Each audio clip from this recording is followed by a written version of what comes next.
मंत्र पाठ।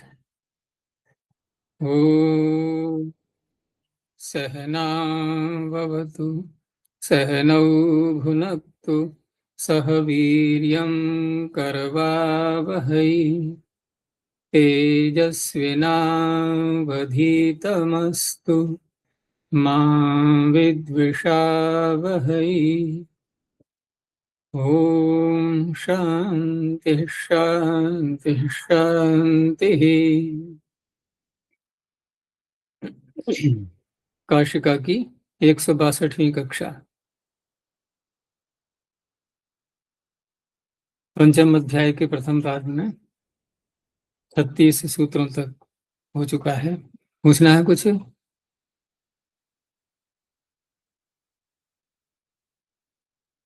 तो हमने जो ये प्रकरण प्रारंभ किया था प्राकृता 6 से,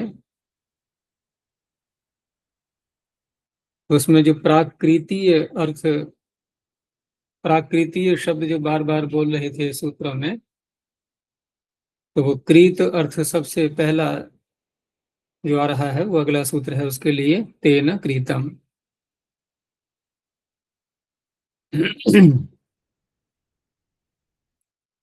तो तेन कृतम तृतीया समर्थ शब्द तेन, और पीछे कितने प्रत्यय निकल चुके हैं ऐसे जिनमें ये कहा गया था कि प्राकृतीय अर्थों में होते हैं।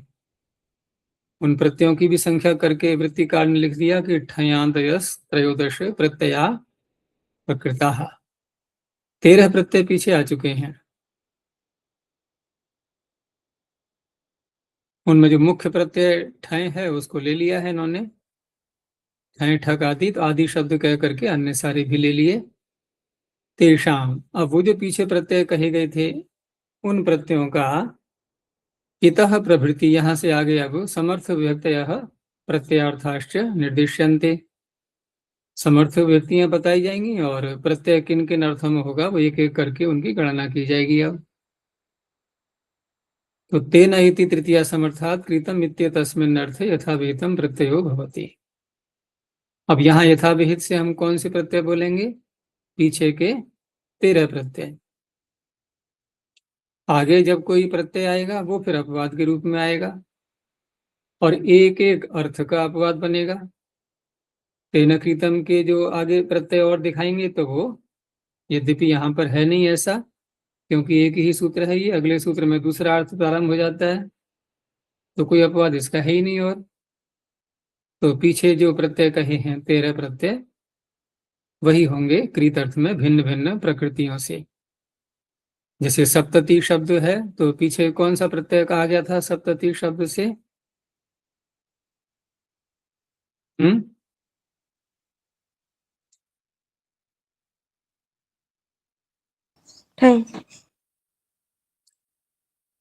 देर में निर्णय हुआ ना, क्योंकि वहां पर अति सदंताया कन बोला, ती अंत में नहीं होना चाहिए। अब ती अंत मारा है तो क्या करें? तो थोड़ा बुद्धि पर जोर डाल करके पता लगा कि प्रागवतेष्ठ हैं।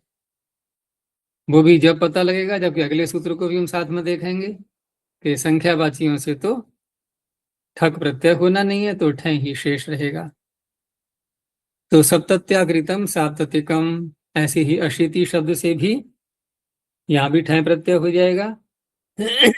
तो आशीतिकम, और आगे जो दिए हैं शब्द नैष्ठिकम, पाणिकम, तो यहाँ पर निष्क और पण शब्द, तो यहाँ कौन सा करेंगे हम? ठक।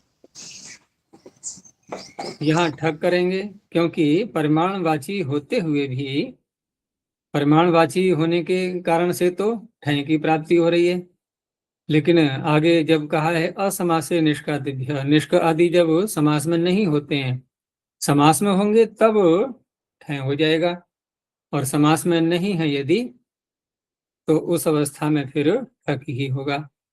तो नैष्ठिकम, पाणिकम, ऐसे ही पादिकम, माशिकम, आगे है सत्यम और शतिकम। तो यहाँ कौन सा करेंगे, तो इसके लिए सूत्र ही अलग से बनाया गया था शत शब्द के लिए। तो शताच ठन यतौ अशते, तो ठन और यत, एक यत का दिखा दिया सत्यम और एक शतिकम ठन का हो गया। आगे द्विकम त्रिकम ये जो शब्द हैं, तो यहाँ क्या होना चाहिए, तो ये तो संख्यावाची तो है ही, और ती और शत अंत में है नहीं इनके, तो फिर तो कन ही हो जाएगा। इस तरह से सारी व्यवस्था बन जाती है, ये द्विकम त्रिकम आदि ये बन गए। अब विचार करते हैं कि तेन में आपने तृतीया रखी है, और तृतीया कर्ण में भी होती है, कर्ता में भी होती है, किस में माना जाएगा ये? उत्तर दिया तेन इति मूल्यात्, क्योंकि मूल्य का यहाँ पर अर्थ लेना है हमें कि जिससे खरीदा, तो जिस वो क्या है, तेन मूल्य, उसकी कीमत, उसका भाव।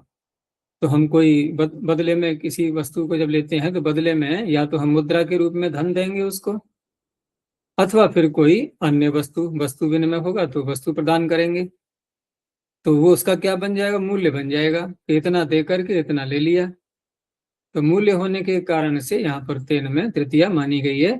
तो मूल्य बनेगा साधन किसी वस्तु का क्रय करने में, तो इसलिए करण में तृतीया मानी जाएगी है, करणे तृतीया समर्थ व्यक्ति ही। लेकिन तेन तो कर्ता में भी होती है, तो कहा अन्यत्र, यदि करण से भिन्न अर्थ लेंगे हम, तो अन्यत्र अनभिधानाद न भवति, ऐसे शब्द प्रयोग में आते ही नहीं, उनसे वो अर्थ ही द्योतित नहीं हो रहा है। तो देवदत्त ने खरीदा है, तो यहाँ पर देवदत्त से प्रत्यय नहीं किया जाएगा, देवदत्तेन क्रीतम। रही बात कि तेन, जैसे कहा इन्होंने करण में तृतीया है, लेकिन करण होने के साथ साथ भी वो करण क्या होना चाहिए, मूल्य होना चाहिए। अगर वो करण मूल्य नहीं है, जैसे हाथ से खरीदा हमने, जब खरीदेंगे तो हाथ में लेंगे, तो हाथ भी तो साधन बन रहा है उसमें, वो भी करण है। लेकिन हाथ मूल्य तो नहीं है कि हाथ दे करके हम खरीद रहे हैं, अपना हाथ काट करके दे रहे हैं कि लो भाई, और इसके बदले में वस्तु दे दो, ऐसा तो है नहीं। तो करण में तृतीया होने पर भी वो मूल्य रूपी करण में ही होना चाहिए। ये सब बातें निकल करके आई। तो पाणिना कृतम यहाँ भी नहीं होगा, और कर्ता में तृतीया करेंगे देवत्तेन कृतम, यहाँ भी नहीं होगा। अब फिर एक और बात निकल के आई कि अब जिन शब्दों का हम प्रयोग करेंगे मूल्य के रूप में, तृतीया लाएंगे उसमें, तो एक वचन, द्विवचन, बहुवचन, क्या सबसे हो जाएगा? तो उत्तर दिया ऐसा भी नहीं संभव है, क्योंकि द्विवचन बहुवचनांतात प्रत्ययो न भवति, द्विवचन बहुवचन से हो नहीं पाता। कुछ शब्दों की है, सबका तो नहीं बनेगा ये।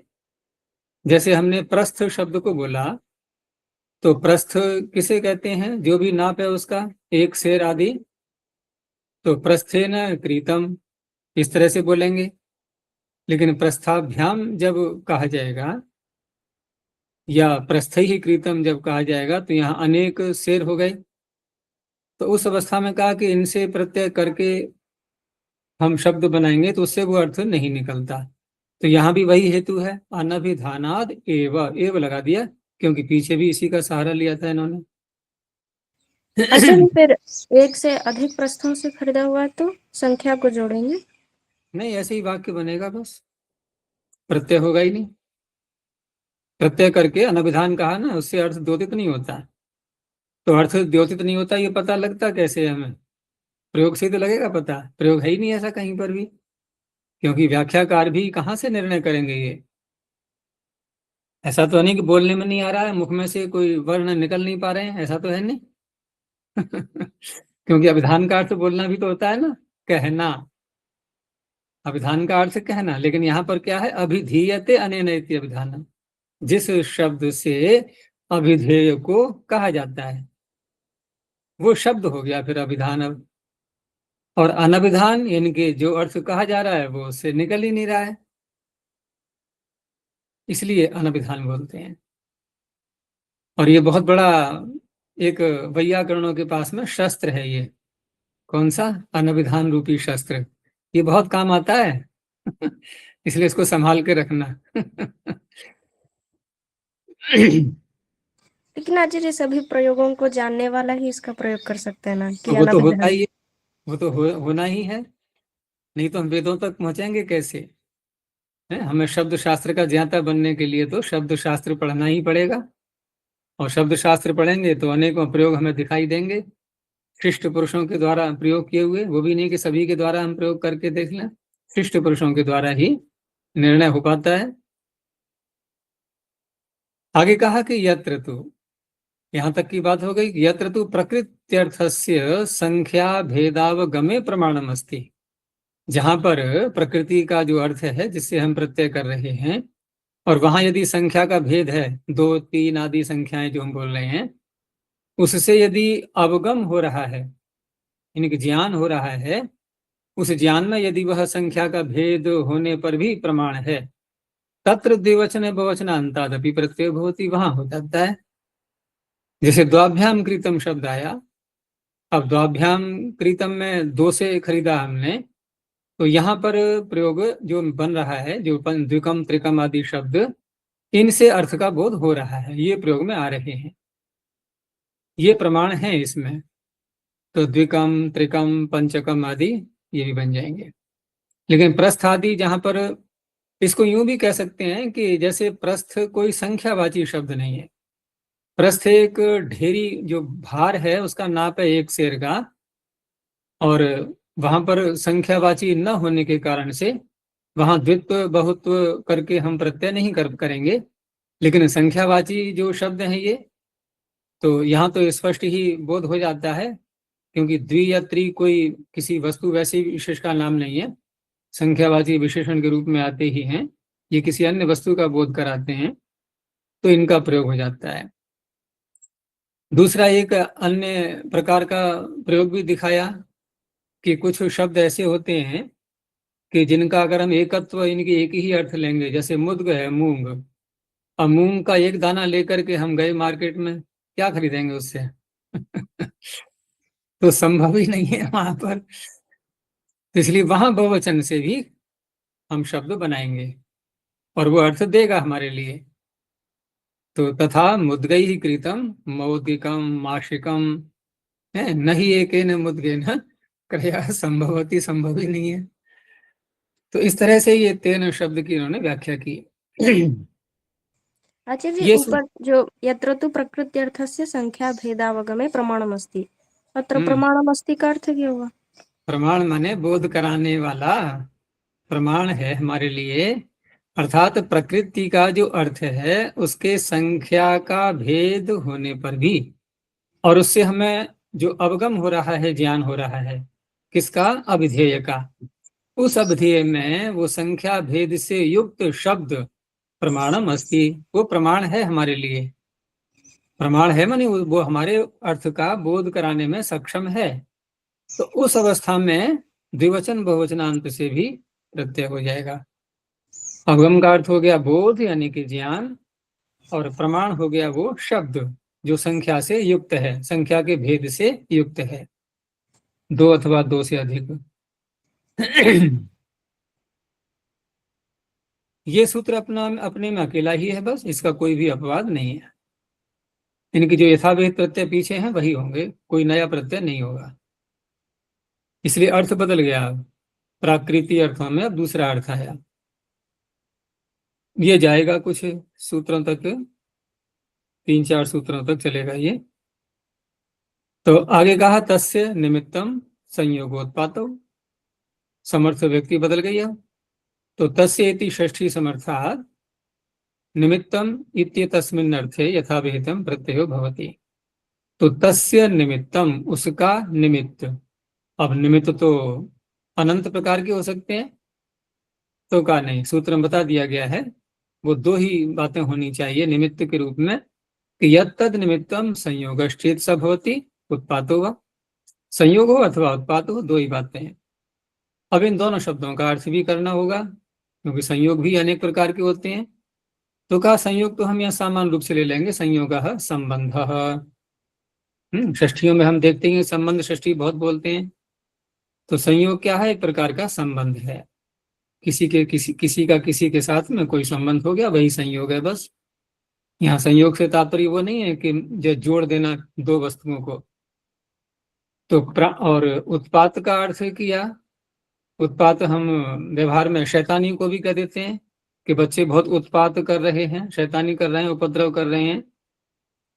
यहाँ क्या तात्पर्य है कि प्राणिनाम शुभाशुभ सूचको महाभूत परिणाम उत्पातः, के प्राणियों के शुभ और अशुभ की सूचना देने वाला जो महाभूतों में परिणाम हो रहा है, परिवर्तन हो रहा है, उसे उत्पात कहा जाएगा। जैसे हमारे शरीर के अंदर ही जैसे वात पित्त कफ आदि जो धातुएं हैं, ये जब विषम अवस्था में आ रही होती हैं तो हमारे शरीर में कुछ परिवर्तन हो रहे होते हैं कि नहीं। अब हमें जो लौकिक उत्पात अर्थ वैसे लेते हैं वो नहीं लेना है यहाँ पर। तो यहाँ जो शरीर के अंदर इस प्रकार की कार्य हो रहे हैं तो वो भी एक प्रकार से वो भी उत्पात कहलाएंगे, महाभूतों में परिणाम हो रहा है। और दूसरा, अन्य स्थलों पर भी हमें कुछ संकेत ऐसे दिखाई देते हैं। अब ये तो कोई विशेष प्रामाणिकता नहीं कही जाएगी, लेकिन मान्यताएं ऐसी रही हैं कि मेरी दाईं आंख फड़क गई, ठीक है ना, अन्य ऐसे कोई संकेत देख लिए हमने। और अन्य भी मान्यताएं चलती हैं कि कहीं बिल्ली रास्ता काट गई, कहीं कुछ हो गया, तो इनको भी उत्पात की श्रेणी में ले लिया है, क्योंकि शब्दों का प्रयोग तो होगा ही। भाई मान्यताएं चाहे ज्ञान की हो चाहे अज्ञान की हो, भाषा का तो प्रयोग सभी लोग करते ही हैं, तो ये भी उत्पात की श्रेणी में आ जाएंगे। और कहीं कोई कलह उत्पन्न हो गई किसी कारण से, उनको भी ले सकते हैं, ऐसा नहीं है। भाई कहीं पर कोई लेन देन में धन के कारण से या किसी अन्य के कारण से झगड़ा उत्पन्न हो गया, उस झगड़े में कारण क्या है, तो उससे भी प्रत्यय हो जाएगा, वो भी उत्पात है। तो शुभ अशुभ कुछ भी हो बस। तो पहले संयोग का उदाहरण दिया, शतस्य निमित्तम धनपतिना संयोग, धनपति के साथ संबंध जुड़ा, इसलिए जुड़ा कि 100 रुपये उनसे लेने हैं या मिले हैं, ले लिए हैं, जैसा भी है, 100 रुपये हैं या अन्य कोई वस्तु है 100 की संख्या में, तो शत्यः शतिकः प्रत्यय, वही पीछे वाले ध्यान रखना है हमें। तो शत्यः शतिकः में तो वही ठन और यत का ही है, वो प्रत्यय हो जाएंगे। ऐसे ही आगे सहस्रः, तो सहस्र में कौन सा प्रत्यय होगा, शतमान विंशतिक सहस्र वसनाद अण, या अण प्रत्यय हो गया।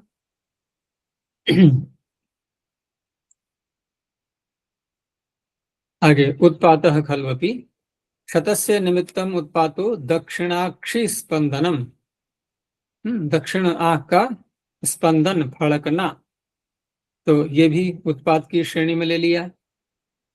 अब इसमें आंख का फड़कने से क्या क्या जो है अनुमान लगाया जा रहा है, 100 रुपये का लाभ या हानि।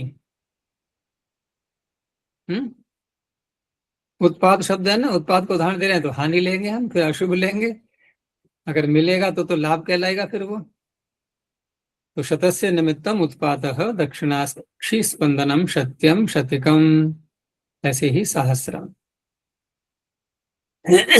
अब ये वार्तिककार ने और थोड़ा सा जोड़ दिया है इसमें, और नहीं भी जोड़े तब भी हम महाभूत परिणाम इन्होंने अर्थ किया ही था, तो उस रूप में ले सकते हैं इसको।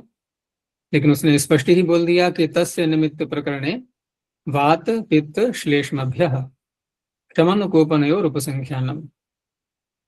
पीछे कहा था ना संयोग और उत्पात, यहाँ क्या कहा गया, शमन और कोपन। तो इस तरह से इन 3 शब्दों से शमन और कोपन अर्थ में भी प्रत्यय हो जाएगा। अब कौन सा प्रत्यय होगा यहाँ पर, पीछे यथावीत में थे, कौन सा पकड़ेंगे अब, तो मुख्य तो प्रत्यय ठ ही है, वो ठक है यहाँ पर, क्योंकि ठक तो ठह तो बहुत कम शब्दों से ही रह गया है, तो वही हो जाएगा। तो वातस्य शमनम कोपनम वा वातिकम पैक्तिकम श्लैष्मिकम, शमन अथवा कोपन दोनों में से जो भी अर्थ हो सकता है। आगे इन्होंने एक वार्तिक और दिया कि सन्निपाता चेति वक्तव्यम। अब सन्निपात का क्या अर्थ लेंगे, क्योंकि इसमें वार्तिक में तो कहा गया कि शमन और कोपन अर्थ में होगा वात पित्त श्लेष्म से, लेकिन यहाँ सन्निपात शब्द से ही प्रत्यय कर रहे हैं। और सन्निपात का अर्थ होता है कि ये जो 3 हमारी प्रकृतियां हैं, वात पित्त कफ 3 धातुएं, ये एक साथ जब इनमें प्रकोप होता है तीनों में, एक ज्वर का नाम है ना सन्निपात ज्वर, तो वही शब्द है ये सन्निपात। तो यहाँ पर एक साथ ही इन तीनों में विकृति आती है, तो सान निपातिकम बनेगा। तो इस अर्थ को हमें आगे भी ले जाना है, तो आगे फिर अपवाद के ही तो सूत्र आएंगे। अब मुख्य सूत्र तो हो ही गया ये, अभी अपवाद प्रारंभ हो गया इसका। और अपवाद किसका है? इस सूत्र का अपवाद है या प्रत्ययों का? जो पीछे कह दिए 13 प्रत्यय, उनके अपवाद बनेंगे, उनमें से किसी के। सूत्र का तो अर्थ ले ही रहे हैं, सूत्र का अपवाद कह देते हैं हम ऐसे ही कि ये अपवाद है, लेकिन अपवाद वास्तव में ये इस सूत्र का नहीं है, क्योंकि अर्थ तो उसी से ले रहे हैं, अपवाद कहाँ हुआ ये। परंतु यथाविहित जो प्रत्यय पीछे कह दिए गए, और उसमें 2 प्रत्यय प्रमुख थे, ठय और ठक, बाकी तो भिन्न भिन्न प्रकृतियों से बोले ही हैं, तो इस तरह से उसके अपवाद के रूप में माना जाता है। तो कौन कौन से शब्द हैं वो? तो कहा गो द्व्यचो संख्या परिमाणस्वादेर यत्। तो गो शब्दात द्व्यचश्च, 2 वच वाले हो गए प्रातिपदिका। तो गो द्व्यचः ये अलग पद हो गया। अब इसमें जो अतिव्याप्ति हो रही है उसको रोकने के लिए संख्या, परिमाण और अश्वादि इनको हटा दिया गया। तो संख्या, परिमाण, अश्वादि विवर्जिताद यत् प्रत्ययो भवति तस्य निमित्तं संयोगोत्पादौ इत्येतस्मिन् अर्थे। तो ठयादि नाम अपवाद, आदि कह करके जहां भी प्राप्त हो रहा है उसका अपवाद बनेगा ये। तो गो शब्द को लिया पहले, गो निमित्तम, यानी गाय का निमित्त है संयोग अथवा उत्पाद। तो गो निमित्तम संयोग उत्पाद होगा गव्य, उस संयोग का या उत्पाद का नाम होगा गव्य। 2 वच वाले शब्दों से दचः खल्वपि, धन शब्द से धन्यम, स्वर्ग, स्वर्ग्यम, यशस्यम, आयुष्यम, तो सर्वत्र यह प्रत्यय हो गया। असंख्या परिमाणाश्व वेरितिकिम। तो संख्यावाची पंच शब्द पंचानाम निमित्तम संयोग उत्पाद होगा, तो पंचकम। अब यहाँ पर जो यथाविहित पीछे प्रत्यय है, क्योंकि यथ का तो निषेध कर दिया, तो यथाविहित प्रत्यय संख्यावाची से कौन सा होगा? संख्यायाः अतिशतायाः कन। तो पंचकम, सप्तकम, अष्टकम। परिमाणवाची का भी निषेध कर दिया, तो कौन सा होगा फिर? जैसे प्रस्थ शब्द से किया हमने, तो प्रस्थ से कौन सा होगा परिमाणवाची से? है होगा। खारी का अलग सूत्र है ही, खारिया ईकन, तो खारीकम। अश्व आदि न तो संख्या है ये, न परिमाण है, तो यहाँ तो ठक ही होना है अब यथाविहित में, ठीक है ना। तो ये 2 वच वाला होने के कारण से प्राप्ति हो रही थी, इसको भी रोक दिया गया। तो आश्विकः। आगे जो शब्द दिए भी हैं इसमें अश्वादि में देखो, अश्व, अश्मन, गण, ऊर्णा, उमा, वसु, वर्ष, भंग, सारे ही 2 वच के हैं ना, इसलिए इनको दे दिया है। आगे बढ़ते कारण एक शब्द को बढ़ाया कि ब्रह्म वर्चस, इसको और ले लो, अकारांत है ये, समासांत प्रत्यय करके।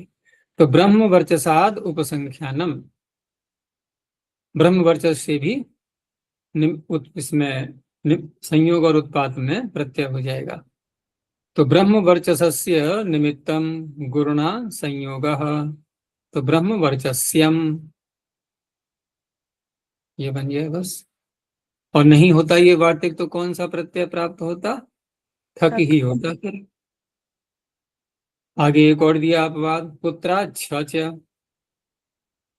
तो पुत्र शब्दात छह प्रत्यय होती, चकाराद यत च, पीछे से यद भी ले लिया। तस्य निमित्तम संयोगोत्पादौ इत्येतस्मिन् विषये।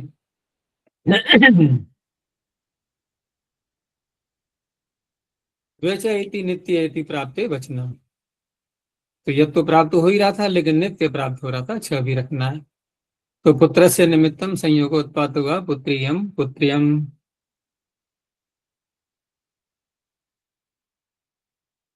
अगला सूत्र, सर्वभूमि पृथ्वीभ्याम अणयम्। तो 2 शब्द इसमें, सर्वभूमि और पृथ्वी, और प्रत्यय भी 2 हैं, तो यथासंख्य हो जाएगा। तो सर्वभूमि पृथ्वी शब्दाभ्याम यथासंख्यम अण अयं प्रत्ययो भवतः तस्य निमित्तं संयोगोत्पाता वित्येतस्मिन् विषये। तो सर्वभूमि ठकोपवाद, ये ठक का अपवाद क्यों बनेगा? क्योंकि सर्वभूमि और पृथ्वी ये न तो गोपुच्छ है, न संख्या है, न परिमाण है। अन्य कोई सूत्र दिया नहीं है इस प्रकृति का नाम लेकर के, तो स्पष्ट है कि ठक ही प्राप्त होगा। तो सर्वभूमेर निमित्तम संयोग उत्पातो वा सार्वभौम पार्थिव। अब यहाँ जो अर्थ निकल रहा है इन दोनों शब्दों से, ये तो संयोग और उत्पाद के लिए कहा गया, लेकिन अगला सूत्र भी तो आ रहा है, अर्थ यही है उसके भी। तो वहां पर ईश्वर अर्थ इनके, हमें तस्य निमित्तम संयोगोत्पात ये जो बात कही जा रही है, तो यहाँ तो इन्होंने जो अर्थ निकाला वो संयोग और उत्पात हुआ, लेकिन यहाँ पर ईश्वर को कहने के लिए, ईश्वर को कहने के लिए अगला सूत्र भी तैयार बैठा हुआ है, तो यही शब्द वहां फिर भिन्न अर्थ को कहेंगे। अब दूसरा इसमें जो सार्वभौम बना है, उसके लिए कहा कि सर्वभूमे है अनुशतिकादि पाठात्। सूत्र कौन सा है? अनुशतिकादि नाम च। अनुशतिकादि नाम च, उभय पद वृद्धि के प्रकरण में, इसलिए सर्व को ही वृद्धि हो गई, भूमि शब्द को भी हो गई। अब आया तस्येश्वरः। अब समर्थ व्यक्ति पीछे से क्या चल रही थी? वहां भी तो, हाँ वहां भी तो वही है, समर्थ व्यक्ति वही है तस्य, लेकिन यहाँ पर फिर समर्थ व्यक्ति वही दे दी तस्य, इसके विषय में बताएंगे आगे भी। तो तस्य इति षष्ठी समर्थाभ्याम सर्वभूमि पृथ्वी शब्दाभ्याम यथासंख्यम अण अयं प्रत्ययो भवतः, क्योंकि प्रकृति दो है तो यथासंख्य तो रहेगा ही। ईश्वरः इत्येतस्मिन् विषये, वहां पर प्रथमा किस में थी? संयोग और उत्पाद में। यहाँ प्रथमा किस में है? ईश्वर में। तो अब ईश्वर अर्थ निकलेगा, वहां संयोग अर्थ और उत्पाद अर्थ था, प्रकृति वही है दोनों। तो सर्वभूमेर ईश्वरः, जो संपूर्ण सारी भूमियों का ईश्वर है वो सार्वभौम है। तो राजाओं को भी कहते हैं चक्रवर्ती, जो राजा होते थे, ऐसे ही पृथ्वी शब्द से बन जाएगा पार्थिव। तो अण और अय दोनों प्रत्यय हो गई है। अब बताया कि आपने दोबारा षष्ठी समर्थ क्यों बोला, तो षष्ठी प्रकरणे पुनः षष्ठी समर्थ व्यक्ति निर्देश प्रत्ययार्थस्य निवृत्तये। पीछे प्रत्यय का अर्थ चल रहा था संयोग और उत्पात, और यहाँ यदि हम षष्ठी दोबारा नहीं बोलेंगे तो ये ईश्वर शब्द क्या बनेगा? ये विशेषण बन जाएगा उन्हीं का। अर्थात जो संयोग, आगे बता रहे हैं कि अन्यथा संयोगोत्पातौ इव ईश्वरोपि प्रत्ययार्थस्य निमित्तस्य विशेषणम संभाव्येत। संयोग और उत्पाद के समान ईश्वर शब्द भी प्रत्यार्थ का जो निमित्त है उसका विशेषण संभव हो रहा था फिर ये, क्योंकि उनके साथ ही जुड़ जाता है ये फिर। तो उस अवस्था में संयोग और उत्पाद के समान, अर्थात संयोग और उत्पाद जैसे प्रत्यार्थ हैं, तो उसी का विशेषण ईश्वर शब्द ही बन जाता। और हमें यहाँ रखना है स्वतंत्र रूप से कि सर्वभूमि का ईश्वर या पृथ्वी का ईश्वर, यहाँ संयोग और उत्पाद अर्थ है ही नहीं लेश मात्र भी, उनका विशेषण न बने, इसलिए तस्य शब्द को दोबारा बोल दिया।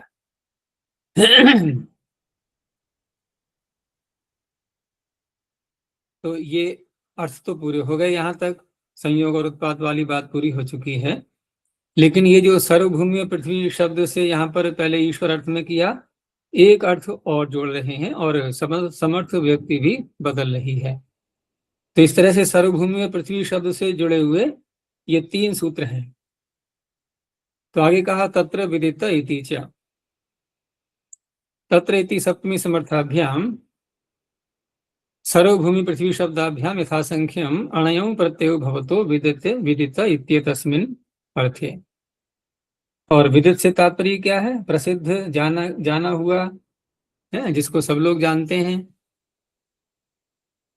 तो विदितो ज्ञातः प्रकाशितः इत्यर्थः।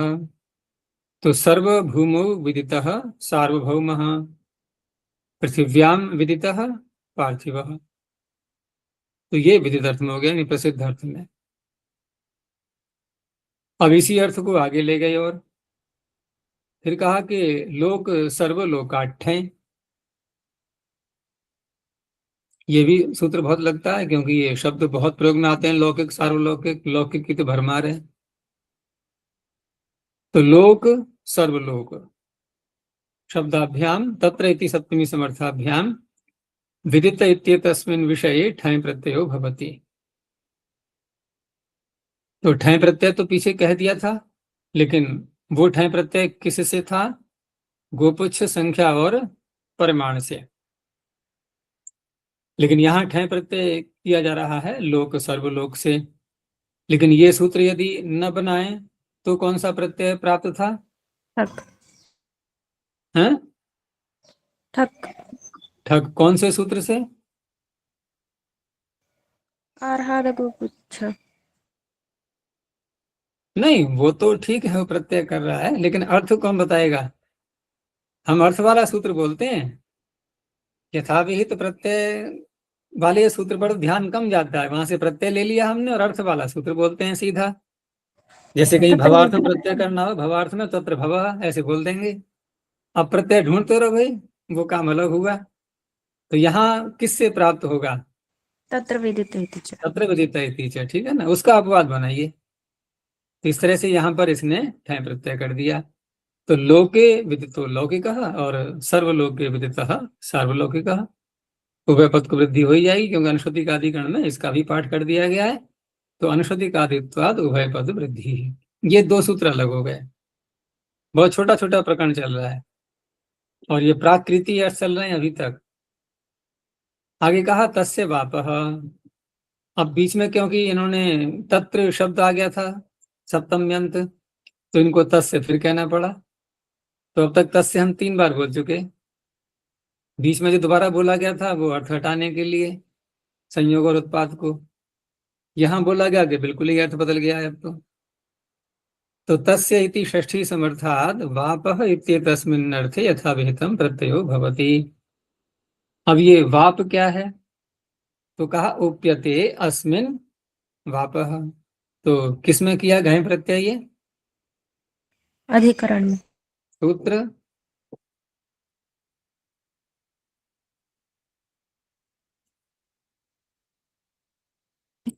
देखो, अकर्तरी चकार के संज्ञा में बहुत अच्छा सूत्र है ये। ऐसे ये जो मित्र जो सूत्र है ना, उनसे मित्रता किया करो, तो ये बहुत काम आता है ये। हम घय प्रत्यय जब भी करते हैं, देखो ल्यूट करेंगे तब तो कर्णाधिकरण सूत्र की सहायता ले लेते हैं। लेकिन घय प्रत्यय जब कहीं कर रहे हो और व्युत्पत्ति में लग रहा हो कि भाव नहीं है ये, ठीक है ना, तो बिना भाव का जब करना होता है तो क्या करते हैं? जिसका कोई भाव ही नहीं है तो अकर्तरी चकार के संज्ञायाम, ठीक है ना। जब भाव नहीं होता है तो वस्तु कैसी होती है? मूल्यवान या अमूल्य? अमूल्य। तो अमूल्य ज्यादा कीमती होता है ना। देखो कितनी विचित्र बात है, जिसका कोई मूल्य नहीं है अमूल्य। अरे ये तो वस्तु बहुत अमूल्य है। तो क्या अर्थ हुआ? इसका निंदा हो रही है कि प्रशंसा हो रही है उसकी? प्रशंसा। और मूल भी है नहीं कोई उसका, कोई मूल्य नहीं है तो प्रशंसा होती है, ठीक है ना। तो इसलिए अकर्तरी चकार के संज्ञायां किसी भिन्न कारक में यदि विपत्ति की जाती है, तो हमने अधिकरण में किया है इसको, तो इससे घय प्रत्यय कर लेंगे। तो उप्यते अस्मिन् वापः, तो क्षेत्र बन गया अभी आधार, क्षेत्रम उच्यते। तो तस्य वापः, इसीलिए फिर षष्ठी का प्रयोग कर पाएंगे हम यहाँ पर। और अगर हम वैसे घय प्रत्यय करते भाव में तो वपन होता, षष्ठी तो वहां भी हो जाती। कर्तृकर्मणों कृति से षष्ठी तो वहां भी कर सकते थे, जिसका वपन, ठीक है ना, तो कर्म में षष्ठी हो जाती। लेकिन यहाँ पर अधिकरण में हमने व्युत्पत्ति की है, तो अधिकरण में व्युत्पत्ति की है तो उस अवस्था में अब वह क्षेत्र के साथ में जो शब्द बोला जाएगा वो संबंध षष्ठी में आएगा। अब कर्तृकर्मणों कृति से नहीं, अब संबंध षष्ठी होगी।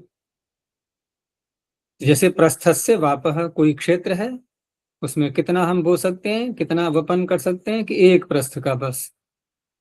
और किसान देखते भी ऐसे ही हैं, किसान ऐसे ही नापते हैं, उन्हें सब अभ्यास रहता है कि इतना बड़ा खेत है ये, इतने एकड़ का है और इतना इसमें दाना, इतना अन्न इसमें लगेगा। उतनी मात्रा में बीज निकालते हैं अपने घर से या बाजार से लाते हैं उसी हिसाब से। तो प्रस्थस्य वापः क्षेत्रम, एक प्रस्थ जिसमें बो दिया जाए इतनी योग्यता वाला क्षेत्र। तो क्षेत्र का नाम हो जाएगा प्रास्थिकम, द्रोणिकम, खारीकम, प्रत्यय वही है सब यथाविहित। तो प्रस्थ से द्रोण से कौन सा करेंगे? ठय। हाँ, और खारीकम में ई का न लगे। अब इसका अपवाद ये आ गया। तो पात्रात ठन, पात्र शब्दात ठन प्रत्यय भवति तस्य वापः इत्येतस्मिन् विषये। तो ये बनेगा फिर ठय का अपवाद। क्यों बनेगा? क्योंकि पात्र, यहाँ पात्र मात्र को नहीं कहा जा रहा है, यहाँ पात्र जो है परिमाणवाची के रूप में है। ठन में नकार लगा दिया है, स्वर के लिए नकार है स्वरार्थ, और षकारो नीश अर्थ। पात्र शब्द है परिमाणवाची। तो पात्र से वापः पात्रिकम क्षेत्रम, क्षेत्र का भी दिखा दिया परिणाम, पात्र की क्षेत्र भक्ति ही। तो भक्ति से यहाँ पर भाग, क्षेत्र का जो भाग है वो एक पात्र के बराबर बीजों को वपन करवाने में समर्थ है। तो ये दो सूत्र हो गए वाप के। फिर अर्थ बदल गया। अब आगे, तदस्मिन् वृद्ध्याय लाभ शुल्कोपदा दीयते। यहाँ कई अर्थ एक साथ में दे दिए हैं, वृद्धि, आय, लाभ, शुल्क और उपदा। उपदा किसे कहते हैं? अब यौगिक अर्थ यहाँ नहीं लेना है, योग रूढ़ बन जाएगा ये। तो उपदा का तात्पर्य जो वर्तमान में शब्द बहुत प्रसिद्ध है, रिश्वत लेना, रिश्वत, घूस, ये है उपदा। बाकी वृद्धि, आय, लाभ, शुल्क, इन सबको भी हमें विशेष अर्थों में ही लेना है, वो आगे बताएंगे व्याख्याकार। तो तदिति प्रथमा समर्था, अस्मिन् इति सप्तम्यर्थे यथाविहितं प्रत्ययो भवति। यत्तत् प्रथमा समर्थम वृद्ध्यादि चेत तद दीयते, दीयते क्रिया भी साथ में है इसमें। तो वृद्धिर दीयते, आयः दीयते, लाभः दीयते, शुल्कः दीयते, उपदा दीयते, इस तरह से अर्थ होगा पूरा, दोनों को मिलाकर के, दीयते साथ में जोड़ करके। और जो वस्तु दी जा रही है वो प्रथमा समर्थ होगी, ठीक है ना। और अस्मिन को साथ में ले लेंगे, इनकी विग्रह करते समय जो ये शब्द आएंगे तो वहां पर अस्मिन इनकी सप्तमी साथ में ली जाएगी। तो दीयते इति एक वचनांतम वृद्ध्यादिभिः प्रत्येकम अभिसंबध्यते। एक वचनांत जो दीयते शब्द है ये वृद्धि आदि के साथ में, सबके साथ में जुड़ेगा। अब इनका एक एक अर्थ करते हैं। पहले वृद्धि का अर्थ लेते हैं कि वृद्धि का अर्थ सामान्य रूप से तो बढ़ना होता है, लेकिन हमें इतने मात्र से ही संतुष्ट नहीं हो जाना है। यहाँ वृद्धि से तात्पर्य होगा कि किसी व्यक्ति ने किसी को ऋण दिया और जब वापस वो ले रहा है तो 100 रुपए दिए और 110 ले रहा है, वो 105 ले रहा है, तो बढ़े हुए जो 5 हैं उसे वृद्धि शब्द से कहा जाएगा। तो तत्र यद अधमरणेन, अधमरण कौन हुआ? जिसने ऋण लिया है। उत्तमरणाय, उत्तमरण के लिए मूल धनातिरिक्तम, मूल धन से अतिरिक्त जो देय भाग है उसका दिया जाने वाला, तद वृद्धि ही, वो वृद्धि है। अगला शब्द है आय। तो आय में यहाँ पर हर किसी प्रकार की आय नहीं लेना है, अपितु पहले जैसे जमींदार होते थे, अलग अलग उनके क्षेत्र होते थे और वहां वो टैक्स के रूप में, कर के रूप में कुछ लगान वसूल करते थे किसानों से या व्यापारियों से, तो वो जो ग्रहण करते थे उसको कहा गया है यहाँ पर आय शब्द से। तो ग्रामादिशु, ग्राम आदियों में स्वामी ग्राह्य, जो स्वामी होते थे उसके ग्राम के मालिक या बड़े क्षेत्र के, जो राजा भी कह सकते हैं, या जो प्रधान होते थे वहां के, इस समय तो इसमें भी गांव के प्रधान तो होते ही हैं सर्वत्र, तो उनके द्वारा गृहीत की जाने वाला जो भाग है उसे आय शब्द से कहा। और लाभ शब्द की भी व्याख्या कुछ अलग प्रकार से की है कि पटादि नाम, हम किसी भी पदार्थ को ले लें कि बाजार में जब वस्तुएं खरीदी बेची जाती हैं तो उस अवस्था में दुकान वाला जब वस्तुओं को किसी को दे रहा होता है, तो 100 रुपए से यदि कोई वस्तु वो लाया है खरीद करके अपने पास से, तो देते समय 100 की देगा क्या? वो दूसरे को नहीं देगा, न 100 से कम में देगा, न 100 में देगा, कुछ न कुछ बढ़ा करके देगा। अब ये जो बढ़ा हुआ भाग है, ये उसका हो गया लाभ। क्योंकि यहां पर जो पीछे जो वृद्धि शब्द आया था, है वो भी लगभग वैसा ही, लेकिन वो उसी अर्थ में ही प्रयोग में आएगा, उत्तमर्ण और अधमर्ण के साथ में। लेकिन ये सभी व्यापारियों के लिए हो जाएगा। तो पटादी नाम उपादान मूलाद, ठीक है ना, उपादान जो मूल है उसके अतिरिक्त जो द्रव्य प्राप्त हो रहा है उसको वो लाभ शब्द से कहा जाएगा। आगे रह गया शब्द शुल्क। तो शुल्क किस रूप में लेंगे? तो कहा कि रक्षा निर्वेशो राजभागः शुल्कः।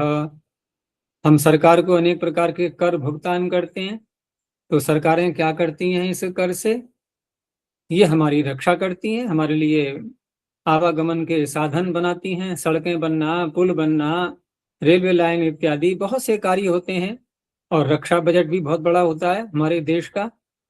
तो इसमें जो भी भाग हमसे वसूला जाता है, इसको हम कहें एक शब्द में तो टैक्स कह सकते हैं, ठीक है, पूरा, तो वो कहलाता है शुल्क।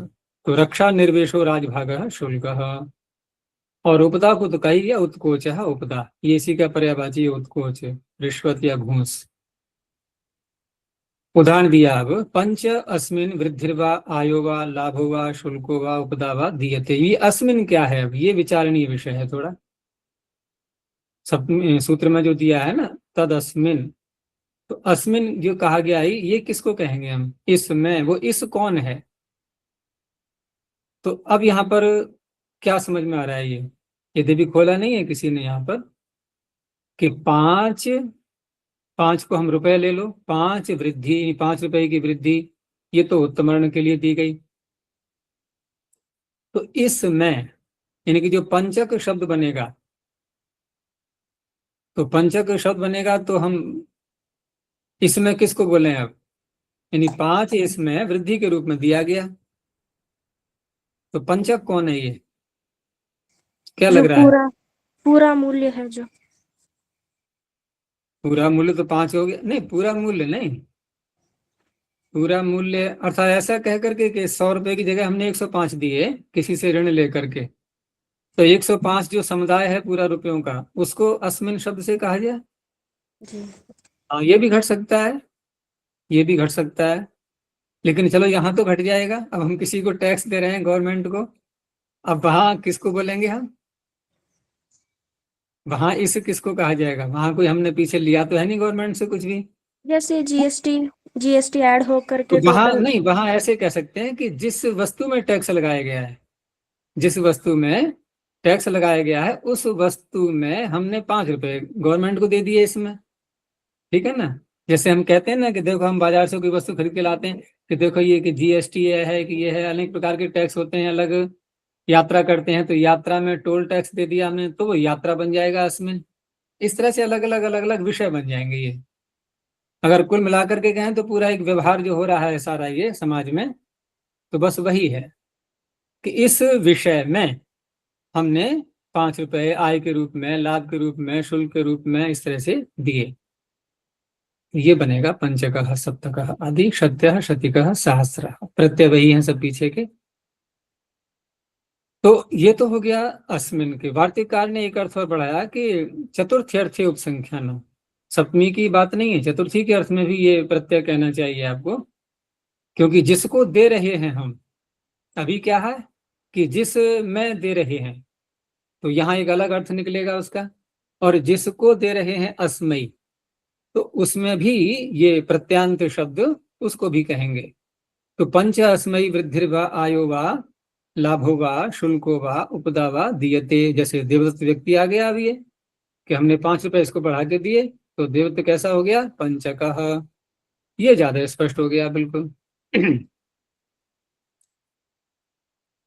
तो कहते हैं वार्तिक की आवश्यकता नहीं है आपको, क्योंकि देवदत्त को जो दिया है हमने, तो देवदत्त उस धन का आधार बनेगा नहीं, वो हाथ में लेगा नहीं, पकड़ेगा नहीं पकड़ेगा। तो आधार बनेगा तो अधिकरण जब हो गया देवदत्त, तो सप्तमी से बात बन तो जाएगी हमारी, अलग से क्यों कहा जाए चतुर्थी का अर्थ। यानी कि अस्मिन जब कह रहे हैं तो वहां हम कह सकते हैं कि पंच अस्मिन दीयते, पंच को देवदत्त, इस देवदत्त में 5 रुपए हम बढ़ा करके दे रहे हैं। तो देवदत्त हाथ में लेगा तो आधार बन गया, वो रखेगा जेब में अपने, वो धन का आधार बना नहीं बना, ऐसे अर्थ निकाला है। एक खंडन करने की प्रक्रिया होती है, महाभाष्यकार में जो पढ़ोगे ना वहां भी ऐसे ही निकलेगा, जरा सी बातों से खंडन कर देते हैं वो। और वार्तिक देंगे भी, वो वार्तिक तो सारे दिए जाएंगे वहां पर, लेकिन उन वार्तिकों में से अगर देखें तो अंत में बहुत कम ही शेष बचते हैं, सबका खंडन हो जाता है वहां। क्योंकि महाभाष्यकार ये कहता है कि अगर वार्तिक दे दिया हमने और ज्यों का तो हमने सहन कर लिया उसको, तो फिर मेरा क्या होगा। अपनी बुद्धि दिखाई जाती है ना। तो खंडन भी आवश्यक होता है। तो सिद्धम तो अधिकरणत्वेन विवक्षितत्वात्।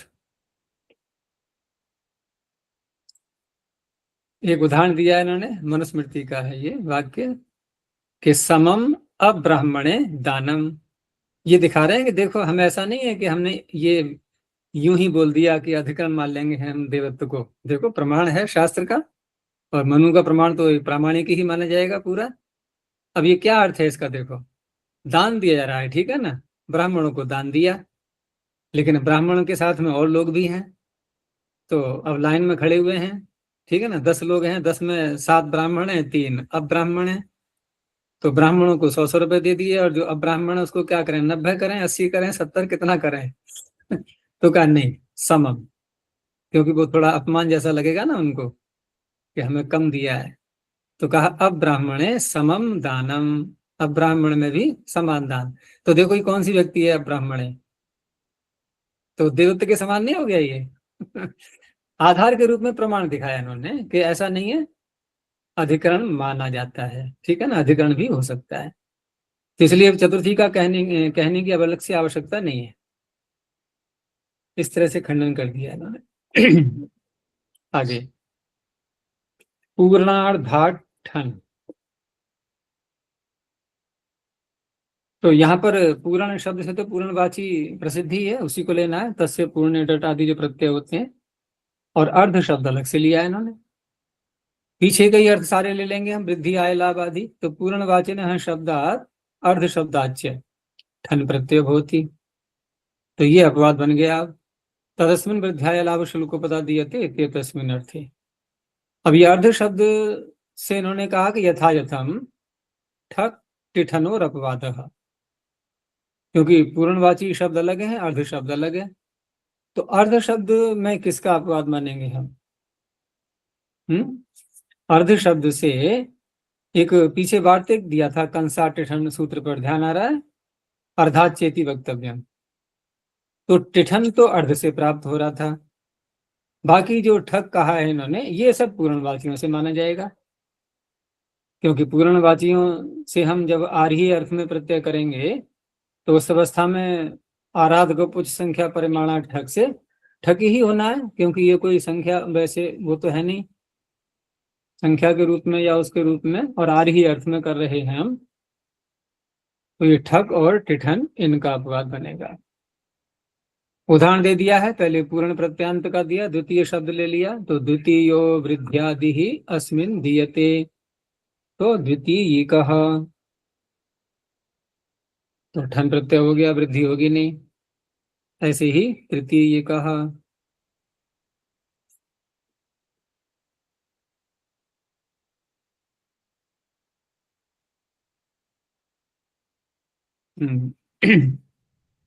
और सप्तम शब्द से पंचम शब्द से पंचमी कहा, सप्तमी कहा और अर्ध कहा। तो अर्ध शब्दो रूपकार्धस्य रूढ़ी ही।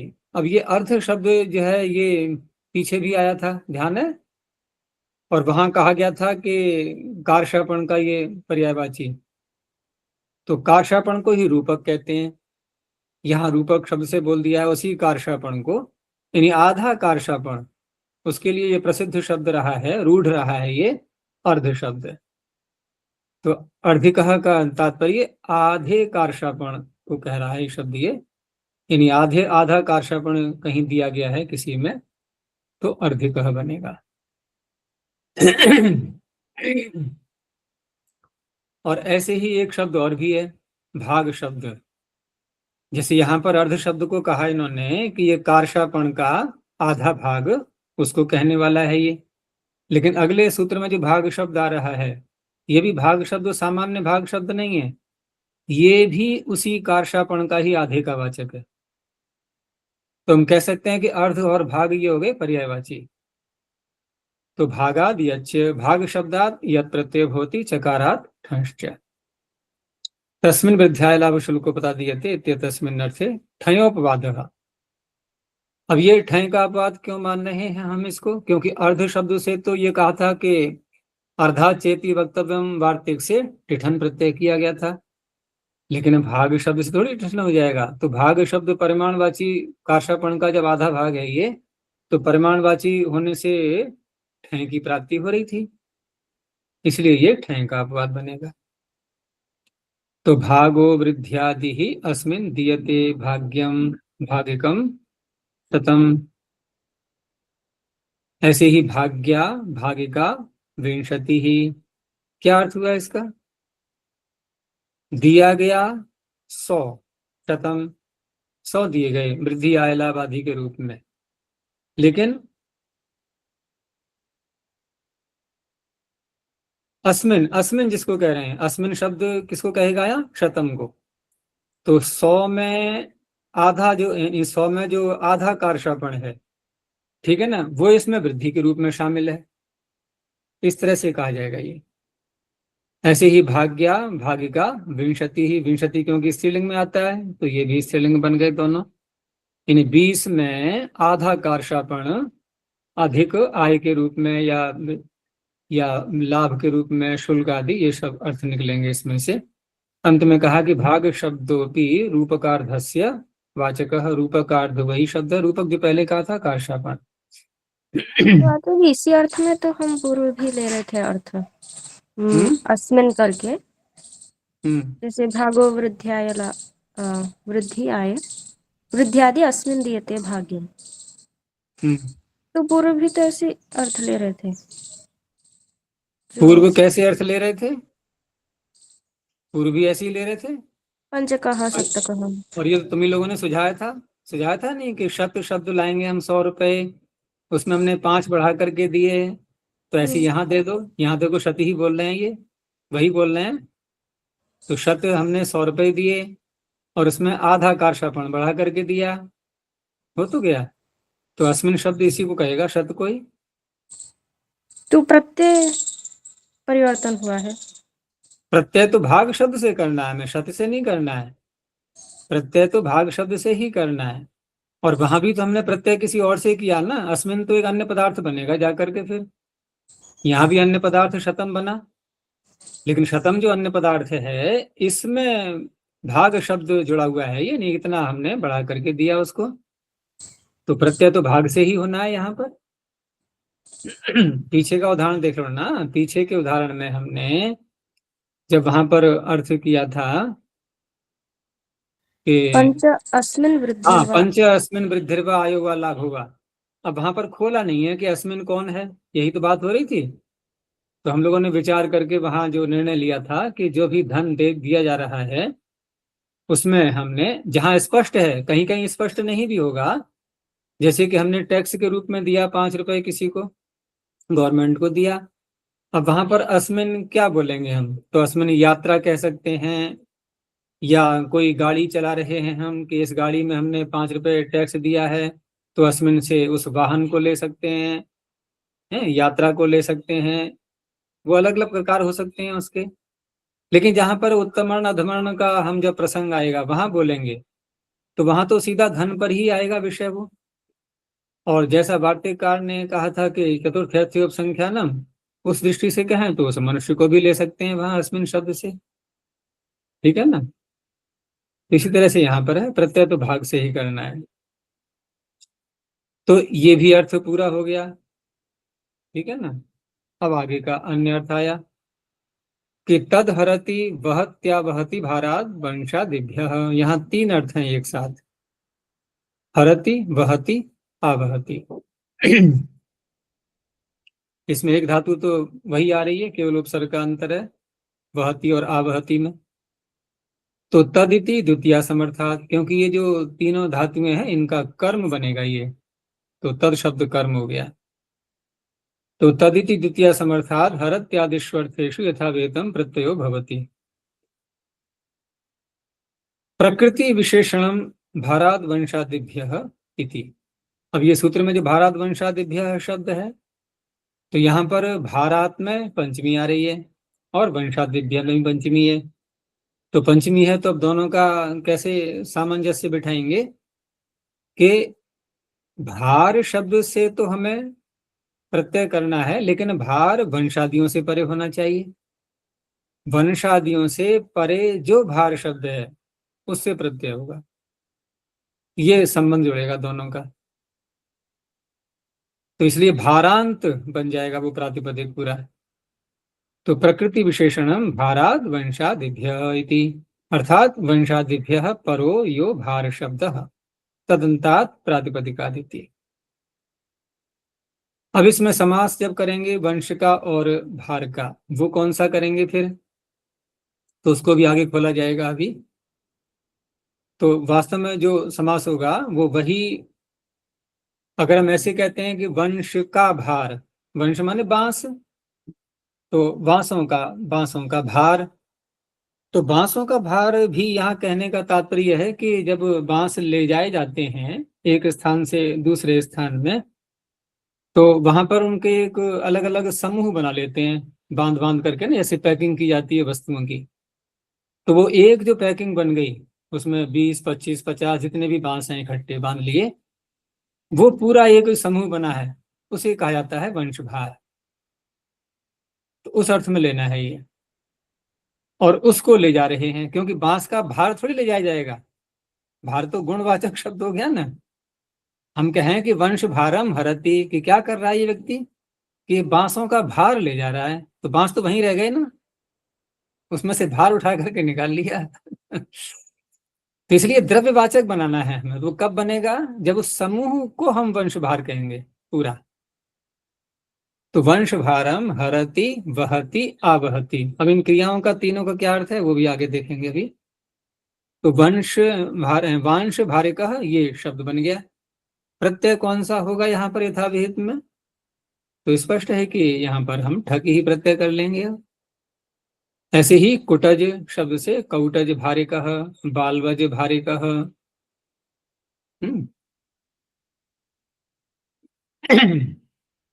अब यहाँ पर क्रियाओं का अर्थ ही देखें तीनों का अलग अलग। तो हरति का तो हरे हरे हरणे, अब इस तरह से तो अर्थ नहीं खुलता है हरे हरणे, धातु भी हरी है और अर्थ भी उसी में दे दिया है हरे हरणे। तो इसमें हम 2 प्रकार से अर्थ ले सकते हैं। चोरी करता है कोई तभी तो कहते हैं हरण हो गया। द्रौपदी हरण, चीर हरण तो शब्द प्रसिद्ध है ही। तो ऐसे हरण का अर्थ चोरी भी लेते हैं, अर्थात ले जाना, बस सीधा सा तात्पर्य है। कभी कभी प्राप्त कराना भी अर्थ निकालते हैं इससे, कि दूसरे गांव में ले जा रहा है, प्राप्त करा रहा है, तो उस तरह से भी हम इसका प्रयोग करेंगे हरति, यानी कि हरण कर रहा है। अब वो किस रूप में है वो प्रसंग से पता लगेगा। और आगे वहति, तो वह प्रापण स्पष्ट ही है, एक वस्तु को एक स्थान से उठा करके दूसरे स्थान पर पहुंचाना, प्राप्त कराना, वहन करना। इसको हिंदी में ढोना शब्द से भी कह देते हैं कि ढो रहा है। एक उसमें निरुक्त में आता है ना, उसमें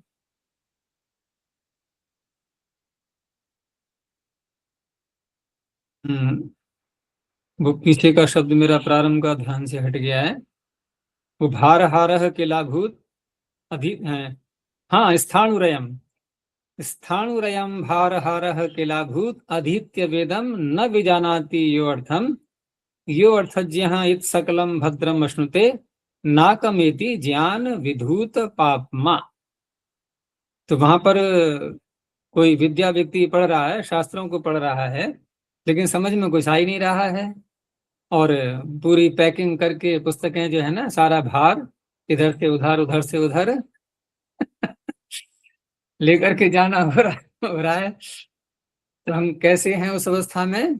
स्थाणु के समान। जैसे स्थाणु स्तंभ होते हैं, उनके ऊपर हमने छत डाल दी, लेंटर डाल दिया, अब वो भार ढो रहे हैं बेचारे वो, ठीक है ना, उन्हें कोई पता ही नहीं है हो क्या रहा है ये। तो स्थाणुरयम भार हार केल अभूत, कैसा कि अधीत्य वेदम न विजानाति अर्थम। तो वहां भी देखो भार शब्द का प्रयोग किया गया है, स्थाणुरयम भार हार। तो हार में हृ धातु वहां भी दी गई, भार हार। तो ऐसे ही यहां पर भी है ये। तो वहती हो गया, और फिर एक आवहती शब्द भी है, तो आवहती का थोड़ा सा अर्थ बदलना पड़ेगा। अब यहाँ पर हम ऐसा नहीं करेंगे गच्छति आगच्छति उल्टा कर दें बिल्कुल कि जाता है और आता है, और वहती में हम ले जाना बोल रहे हैं तो आवहती में लाना बोल दें, ऐसे नहीं। तो आवहती का यहाँ अर्थ हो जाएगा एक प्रकार से उत्पन्न करना, ये उत्पन्न करना अर्थ निकलेगा। प्रसंग के अनुसार कुछ अर्थों में परिवर्तन आते हैं। तो ये हो गया। आगे कहा कि भारादिति किम। अब भार शब्द यदि नहीं जोड़ेंगे हम वंशादियों के साथ में तो वंशम हरति ऐसे ही रहेगा फिर ये। और वंशादिभ्य इति किम, अगर वंशादि प्रारंभ में नहीं बोलेंगे तो केवल अन्य किसी शब्द के साथ में बोल करके भी नहीं होगा, और केवल भारम हरति बोलेंगे तब भी नहीं होगा। तो व्रीहि भारम हरति है, यहां नहीं हो पाएगा। अपरावृत्ति ही, अब एक अन्य प्रकार से भी अर्थ किया इन्होंने। ये तो अर्थ हो गया कि वंशादियों से उत्तर भार शब्द। अब कहा कि भाराद वंशादिभ्य इति। अब यहाँ अर्थ भिन्न प्रकार से कर रहे हैं कि हमें प्रत्यय तो भार शब्द से ही करना है, लेकिन भार शब्द से प्रत्यय नहीं, वंश वंशादियों से ही प्रत्यय करना है, लेकिन वंशादियों से प्रत्यय करते समय वो वंश आदि हमें किस रूप में लेने हैं। तो कहा कि रूप वैसा ही रखना है उनका, अलग अलग जो गट्ठर बना लेते हैं हम, पैकिंग कर लेते हैं सामान की, तो उस रूप में हमने रख लिया है उनको, और सीधे उन्हीं से ही प्रत्यय कर देना है। अब वो भार उसके अंतर्गत आ चुका है, वो अर्थ उसी से निकल रहा है, हमें वहां पर भार शब्द बोलने की आवश्यकता नहीं है। और हो ही जाता है, वस्तु सीधा जो बन जाती है कोई पैकिंग करके, तो उसमें भार अर्थ आ ही जाता है बिना कहे भी। तो भार भूतेभ्यो वंशादिभ्य इत्यर्थः। तो भार शब्दों अर्थ द्वारेण, अब सूत्र में जब भार शब्द आएगा और प्रत्यय करना है वंशादियों से, तो भार शब्द अर्थ के द्वारा, अर्थ द्वारेण वंशादि नाम विशेषण, इनके भार जो है ये कह रहा है कि जिन वंशादियों से आप प्रत्यय कर रहे हो वो भार अर्थ में ही करना है उनसे। वो केवल बांस मात्र को नहीं कह रहे हैं कि कोई एक बांस उठा के ले गया, दो ले गया, तीन ले गया, ऐसे नहीं। वो एक भार के रूप में जो पूरा एक गट्ठर बन रहा है उसका बनेगा विशेषण। तो भार भूतान वंशान हरति इति वांशिकः कौटजिकः। अब देखो हटा दिया भार शब्द, लेकिन वांशिकः का अर्थ वही है कि वंश का जो एक गट्ठर है कोई ले जा रहा है। भारादिति किम, अगर भार नहीं कहेंगे तो केवल वंशादियों से, ऐसे नहीं होगा कि वंशम हरति। अब यहाँ पर क्या तात्पर्य है ये, अभी पीछे देखो वांशिकम वंश से ही तो किया था इन्होंने, लेकिन सूत्र में भार शब्द नहीं कहेंगे तो वंशादियों से प्रत्यय होता है, वहां भार अर्थ थोड़ी लेंगे। अब वंशम हरति का अर्थ है कि एक बांस कोई ले जा रहा है बस, वो भार अर्थ है ही नहीं उसका। भार तो हर वस्तु का होता है, वो तो सामान्य सी बात है, लेकिन वहां वंश का अर्थ भार नहीं है, वो बांसी ही अर्थ है उसका। वंशादिभ्य इति किम, अब वंशादि शब्द भी यदि सूत्र में नहीं कहा जाएगा तो भार भूतान व्रीहीन वहति, तो फिर अकेले भार से तो प्रत्यय होगा नहीं। अकेले भार से तो, भार गुणवाची है ना, अकेले तो भार से प्रत्यय करेंगे नहीं। तो उस अवस्था में फिर भार भूत अन्य पदार्थों को भी ले सकते हैं वंशादियों के अतिरिक्त। जैसे व्रीहि का एक पूरा बैग बना लिया हमने, बोरी, और उसको ले जा रहा है कोई, तो वहां भी प्रत्यय नहीं होगा। सूत्रार्थ द्वयमपि, अब दो प्रकार से जो अर्थ किया इन्होंने कि वंशादियों से उत्तर भार शब्द या भार रूप वंशादि, तो दोनों प्रकार के अर्थ चाहिए तद आचार्य ने शिष्या प्रतिपादिता, आचार्य ने शिष्यों को बताए थे। अब ये बात भी कैसे कह पा रहे हैं ये प्रमाण पूर्वक, इनको किसी और ने बताया, भाई काशिकाकार जब ये वाक्य बोल रहे हैं तो इनके सामने थे नहीं पाणिनि आचार्य, लेकिन ऐसा लग रहा है कि जैसे हाँ इन्होंने देखा था उनको बताते हुए शिष्यों को अपने। तो ये एक व्याख्याकार अन्य व्याख्याओं को देख करके ऐसा निर्णय कर लेते हैं। ये महाभाष्यकार का है ये कथन, तो वही यहाँ इन्होंने ले लिया है। तो तद उभयम अपि ग्राह्यम, ये दोनों ही अर्थ हमें ग्रहण करने हैं। आगे ये भी थोड़ा क्रियाओं के अर्थों खोल रहे हैं कि हरति अर्थात देशांतरम प्रापयति चोरयति वा, क्योंकि चोरी अर्थ भी होता है इसका। और दूसरा जो वहति शब्द आ रहा है, वहति क्रिया, तो उसमें थोड़ा सा भेद कर दिया इन्होंने कि उत्क्षिप्य धारयति, पहले उठाया हमने नीचे रखी वस्तु को और ऊपर अपने कंधे पर, सिर पर या किसी वाहन में उसको रख लिया, तो ये वहति हो गया। और आवहति का अर्थ किया उत्पादयति, तो ये थोड़ा इनके कथन से ही हमें प्रमाण के रूप में लेना है, क्योंकि एकदम शब्द से ऐसा अर्थ नहीं निकलता उत्पन्न करना। आगे वंशादि शब्द दे दिए। अब इसका अपवाद दिया इन्होंने आगे कि वसन द्रव्याभ्याम ठन कनऊ, तो दो शब्द हैं यहाँ पर, इनसे ठन और कन हो जाएगा, तो पूर्व सूत्र का ये अपवाद बन जाएगा। तो वसन द्रव्य शब्दाभ्याम द्वितीय समर्थाभ्याम यथासंख्यम ठन कन इत्येतौ प्रत्ययो भवतो हरत्यादिषु अर्थेषु। तो वसनम, वसन किसे कहते हैं? ये वसन नहीं है, वसन, वसन तो वस्त्र होता है, और वसन कहते हैं मूल्य, कीमत किसी पदार्थ की। तो वसनम हरति वहति वा वसनिकः, मूल्य को ले जाने वाला। ऐसे ही द्रव्य, द्रव्यम हरति वहति, तो द्रव्य कह, इसमें कन प्रत्यय हो गया, ठन और कन।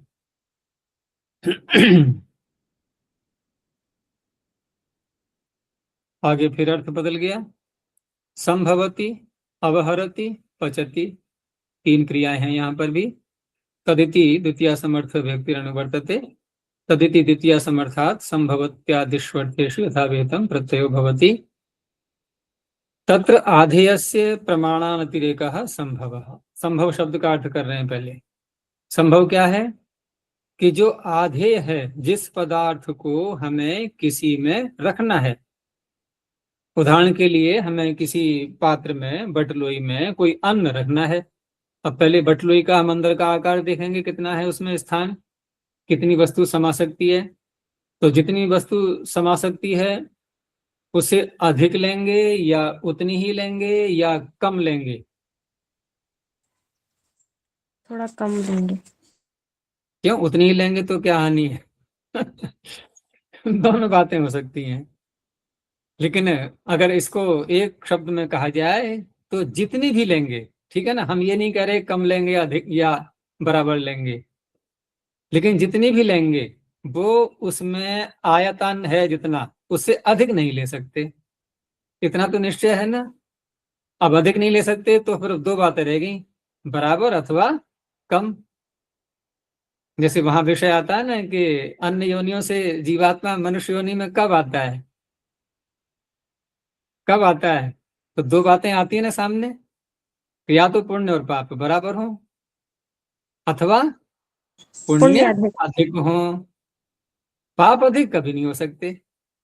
तो ऐसे ही यहाँ पर जितना आयतन है पदार्थ का, उसने से अधिक मात्रा में पदार्थ नहीं होगा। तो वहां कहते हैं फिर संभव, ये अर्थात ये पदार्थ इतनी मात्रा में इसमें आना संभव है। तो संभव है शब्द बोलते ही क्या अर्थ निकला? कि अधिक नहीं है उस आयतन से, तो इसीलिए शब्द दिया प्रमाण अनतिरेक। जो प्रमाण है उसका। अच्छा जी, कोई आटा हो या हो, थोड़ा ज्यादा कर सकते हैं ना इस शेप में? हाँ तो बुद्धि चलेगी ना, वैसे ही चलेगी अब तो। तार्किक बुद्धि बन रही है धीरे धीरे। वो ले सकते हैं, लेकिन यहाँ पर जब ये कहा जा रहा है ना कि तत्र आधेयस्य प्रमाणानतिरेकः, वहां संभव शब्द बोला ही नहीं जाएगा, फिर वहां संभव कहने की आवश्यकता ही नहीं है। वहां तो और थोड़ा कठोर कर दो आटे को तो पूरी चट्टान बन जाएगी ऊपर तक, और पदार्थ नीचे छोटा सा ही है। एक और हमने आयतन वाला भी क्यों, हम सीधा एक प्लेट ले लें ना, खाली थाली रखी है नीचे, ठीक है ना, आयतन वाली बात भी समाप्त हो गई अब तो। अब वहां पर कितना आटा रख सकते हैं उसमें हम गीला करके। तो यहाँ आयतन से तात्पर्य है कि जिसके अंदर हम जब पदार्थ रखते हैं तो तरल पदार्थों में अधिक गणना हो सकती है, और सूखे रखते भी हैं तो आयतन देखा जाएगा चारों ओर से। कोई थाली प्लेट है उसमें चारों ओर से जो है आयतन नहीं देखा जाता। तो इसलिए प्रमाण अनतिरेक है, प्रमाण से अतिरेक न हो, अतिरेक माने अधिक, और अनतिरेक अधिक नहीं होना चाहिए, उसे कहेंगे संभव। दूसरा है अवहरति, तो अवहार किसे कहेंगे? तो का उपसंहरणम अवहार। अब उपसंहरण क्या होगा? उपसंहरण का अर्थ क्या लिया जाएगा? उपसंहार करना जैसे बोलते हैं हम, लेकिन यहाँ तात्पर्य है इसका कि जो आधार का प्रमाण है उसकी अपेक्षा, यानी आधार प्रमाण से आधेय प्रमाण की कमी होना, न्यूनता। देखो पिछले में संभव में क्या था, हम बराबर भी ले सकते हैं कम भी ले सकते हैं, लेकिन यहाँ पर कम ही अर्थ होगा उसका, ठीक है ना। तो उसे कहा गया उपसंहरणम अवहार। ये अवहरति का अर्थ हो गया, यानी कम होना मात्रा में, आधार के प्रमाण से आधेय के प्रमाण की न्यूनता होना, ये हो गया। आगे है पचती, तो पचती तो स्पष्ट है, विक्लेदनम पाकः। जो विक्लेदन होता है, गीला होने से जब पदार्थ गलने लगते हैं उसे कहते हैं विक्लेदन, तो वो होती है पचन क्रिया, पाक। उदाहरण लिया प्रस्थम संभवती। अब कोई पात्र है, कितना आ सकता है उसमें? एक प्रस्थ। तो स्पष्ट है कि उसमें आयतन एक प्रस्थ से अधिक होगा या उतना ही होगा। तो प्रस्थम संभवती अवहरति पचती वा, और प्रस्थ उस आयतन से कम ही है ये निश्चय हो गया है तो अवहरति का प्रयोग करेंगे। और पचती पकाने अर्थ में हो गया, तो प्रास्थिक कौटविक खारीक। प्रत्यय यहाँ पर यथासंख्यम में उसी प्रकार से करेंगे, जो प्रमाण परिमाणवाची हैं उनसे ठहन की प्राप्ति हो जाएगी। खारिया इकन से खारी से इकन हो जाएगा। आगे कहा कि आपने जब ये कहा कि प्रस्थम पचती, तो क्या अर्थ लेंगे हम कि यह पात्र एक प्रस्थ को पका रहा है। ये इस रूप में शंका उठाई जा रही है पात्र अर्थ लेते हुए। द्योत पका रहा है ये नहीं, पात्र अर्थ लेते हुए प्रश्न उठाया गया। तो जब प्रस्थ को पका रहा है तो ये तभी तो हो पाएगा जब उसमें एक प्रस्थ आ सकता है, या नहीं? तो संभव अर्थ निकल तो आया इसमें, तो पचती के कहने की अलग से क्या आवश्यकता है? प्रस्थम संभवती, इतने से ही बात बन जाएगी। संभव का अर्थ भी पकाना ही हो जाएगा उसमें, कि एक प्रस्थ पका सकता है, एक प्रस्थ पकाना संभव है इसमें। तो कहा कि ननुच पाके च संभव अस्ति, ये पाक में संभव अर्थ आ तो रहा है। तो कहा नास्ति अत्र नियोग, ये कोई निश्चित नहीं है ऐसा। अर्थात ये जो आप अर्थ ले रहे हो, ये संभव अर्थ निकाल रहे हो, पाक के अंदर समाविष्ट कर रहे हो, तो पाक का अर्थ पाक में संभव आ ही जाए ये निश्चित नहीं है। जैसे उदाहरण दिया प्रस्थम पचति ब्राह्मणी, अब लगाओ संभव अर्थ यहाँ। वो तो हम सीधा पात्र अर्थ ले रहे थे जब बटलोई आदि, तब तो कह सकते हैं ऐसा, लेकिन पचति का कर्ता हम ब्राह्मणी को भी तो ले सकते हैं। तो वहां क्या ब्राह्मणी के अंदर पकाएंगे, उसमें संभव अर्थ कैसे आ जाएगा? तो प्रस्थम पचति ब्राह्मणी प्रास्थिकी यहां भी प्रयोग होता है, इसलिए पचति क्रिया को अलग से रखा गया है। आगे वार्तिककार ने एक शब्द और जोड़ा है कि तत्पचति इति द्रोणाद अणच, यानी कि द्रोण से हम करेंगे तो यथाविहित प्रत्यय यदि कहा जाएगा तब तो फिर कहीं की ही प्राप्ति हो रही थी, लेकिन अण प्रत्यय भी हो जाता है। तो द्रोणम पचति द्रवणी, और ठय करेंगे तो द्रवणी की।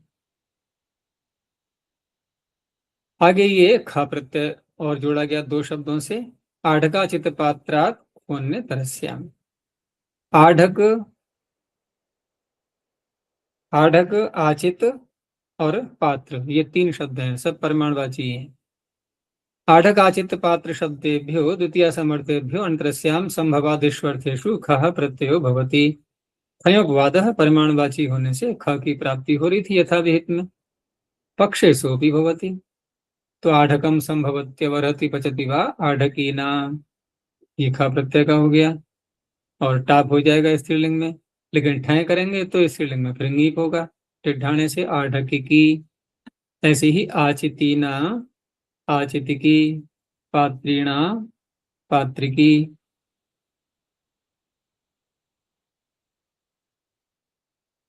आगे द्विगोष्ठश्च, द्विगोष्ठश्च या द्विगोष्ठश्च दोनों प्रकार से पढ़ सकते हैं। आढ़का चित्त पात्रादित्य, अर्थात शब्द यही रहेंगे, इनको द्विगु बनाना होगा। तो आढ़का चित्त पात्रांता द्विगोः संभवत्यादिष्वर्थेषु ष्ठन प्रत्यय होती चकारात् खः अन्यतरस्याम्। अब देखो ष्ठन प्रत्यय किया सूत्रकार ने, च पढ़ दिया तो ऊपर से ख भी ले लिया, फिर अंतरस्याम ले लिया स्वतंत्र रूप से अनुवृत्ति लाते हुए, उसको च से नहीं खींचा गया था।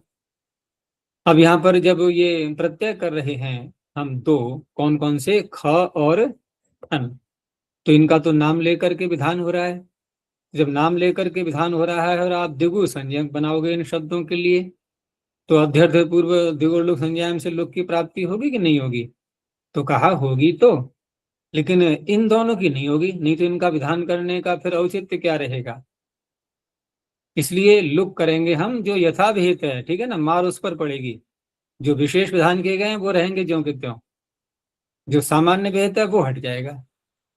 तो विधान सामर्थ्याद अनयोर लुग न भवति है। ठयस्तु पक्षे अनुज्ञातस्य, वो एक पक्ष बचा अनतरस्याम से कह करके दूसरा पक्ष, उसमें जो अनुज्ञात प्रत्यय है उसका अध्यर्थ पूर्व द्विगोलोग इति लुग भवत्येव। ये हो गया। आगे नकारः स्वरार्थः शकारो नीशर्थः। अब उदाहरण देख लो, तो द्व्याढकी, तो कौन सा उदाहरण बनाइए, मतलब कौन सा प्रत्यय हुआ यहाँ पर, द्व्याढकी। इसमें जो पुस्तक में छपा हुआ है ना, इसमें एक की बढ़ा लेना, इसमें द्व्याढकी दे दिया है पुस्तक में, उसको शुद्ध कर लेना, पीडीएफ फाइल में सही है। इस तरह से स्त्रीलिंग में इन्होंने ङीप करके भी साथ में दिखा दिया है। तो द्व्याढकी, ये शित होने से ष्ठन प्रत्यय का दे दिया, फिर ऊपर से ख प्रत्यय ला रहे थे तो द्व्याढकी ना, यहाँ टाप हो जाएगा। लेकिन जब यथाविहित प्रत्यय आएगा उसका हो गया लुक ठय का, तो वहां रह गया शब्द फिर द्व्याढक, लेकिन ठयंत होने से ङीप आदि हो जाएगा, तो द्व्याढकी। आगे द्व्याचितिकी, द्व्याचितीना, द्व्याचिता। अब यहाँ क्या अंतर पड़ा ये कि द्व्याचितिकी में तो हमने ष्ठन कर लिया, यहां तक समझ में आ गया। द्व्याचितना में हमने ख कर लिया, ये भी टाप करके बन गया। लेकिन ये द्व्याचिता ये कैसे बना? तो पीछे हमने द्व्याढकी में जो ठय प्रत्यय किया था उसका लुक कर लिया था, और लुक करके उसके बाद ङीप कर लिया। अब यहाँ भी ऐसे ही हमने ठय किया, उसका लुक कर लिया, तो यहाँ भी ङीप की प्राप्ति हो रही है। लेकिन यहाँ ङीप का फिर निषेध कर दिया गया है। अपरिमाण विस्ताचित कंबल्येभ्यो न तद्धित लुकी, तद्धित का लुक हो जाने पर यहाँ ङीप नहीं होता, ठीक है, इति ङीपः प्रतिषेधः। इसलिए फिर टाप दिखाना पड़ा है। तो इसमें विस्त अचित आचित शब्द आ गया ना, इसलिए आगे फिर वैसे ही बनेगा। द्विपात्री ये ष्ठन का हो गया, द्विपात्रीणा ख का हो गया, और द्विपात्री ठय करके लुक करके द्विपात्री बन गया। आगे एक शब्द लिया कुलजा लुखौच, कुलिज शब्द, ये भी परिमाणवाची लेना होगा। तो द्विगो रिक्त्यव, द्विगु यहाँ भी लेंगे, तो कुलिज शब्दांता द्विगो संभवत्यादिष्वर्थेषु लुखौ भवतः चकारात् ष्ठश्च। अब यहाँ देखो लुक शब्द अलग से बोला है इन्होंने, और उधर ख प्रत्यय साथ में कह दिया गया, फिर च पड़ा है उससे ऊपर से ष्ठन प्रत्यय ले लिया, और अन्य तरस्याम की अनुवृत्ति ले आए। अब यहाँ क्या स्थिति बनेगी? तो कहा कि अन्य तरस्याम ग्रहणानुवृत्तिया लुग अपि विकल्प्यते, क्योंकि अन्य तरस्याम शब्द ला रहे हैं और सूत्र में लुग शब्द भी बोला जा रहा है, तो ये भी विकल्प से होगा। अर्थात जो यथाविहित प्रत्यय है, यथाविहित प्रत्यय परिमाणवाची होने से जो यथाविहित ठय प्रत्यय है तो पीछे तो हमने उसका लुक दिखाई दिया था, तो यहां पर भी ऐसे ही लुक हो जाना था, कहने की आवश्यकता ही क्या थी उसकी। लेकिन यहां पर जब लुक शब्द कहा जा रहा है तो इसलिए कहा जा रहा है कि वो जो ठय का लुक है वो विकल्प से होगा, ठीक है ना, ये अर्थ बनेगा यहाँ पर। तो इस तरह से ठय पक्षे श्रवणम भवती। तो पीछे हमने बनाए थे 3 उदाहरण, यहाँ कितने बनेंगे, फिर 4 बन जाएंगे अब। तो तेन चातुरूप्यम संपद्यते, ये चातुरूप्यम होगा या चातुरूप्यम? चातुरूप्यम। दीर्घ उकार होगा ना, जी। ढलोपे पूर्व से दीर्घोण। तो द्वे कुलिजे संभवती अवहरति पचति वा द्विकुलिजिकी, ये हो गया कौन सा प्रत्यय, ठन। ठन। द्विकुलिजीना ये ख हो गया जो सूत्र में पढ़ा हुआ है। और द्विकुलिजी ये ठय का हमने लोप कर दिया दिगु होने से, अध्यर्थ पूर्व दिगु से।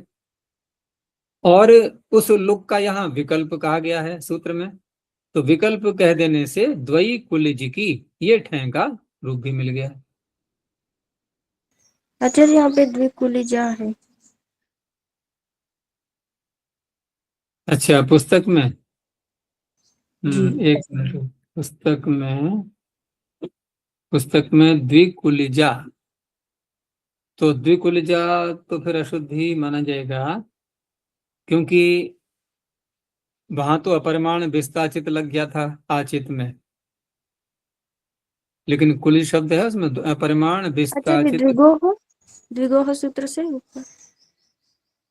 सूत्र द्विगोह सूत्र से ऊपर नहीं, कौन सा सूत्र? जो ऊपर द्विगोह है।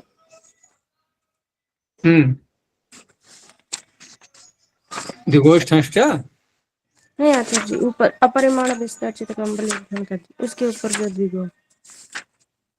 हाँ, तो उससे क्या करना है,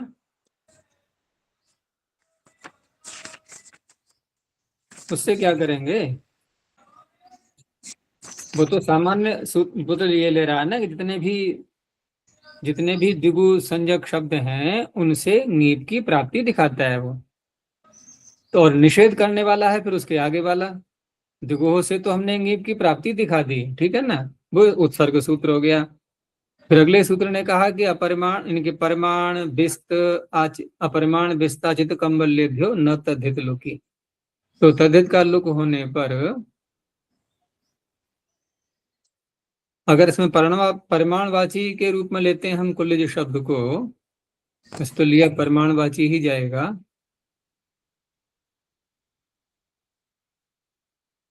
लेकिन परिमाणवाची तो उसमें विस्त आचित शब्द भी आए हुए हैं, इसमें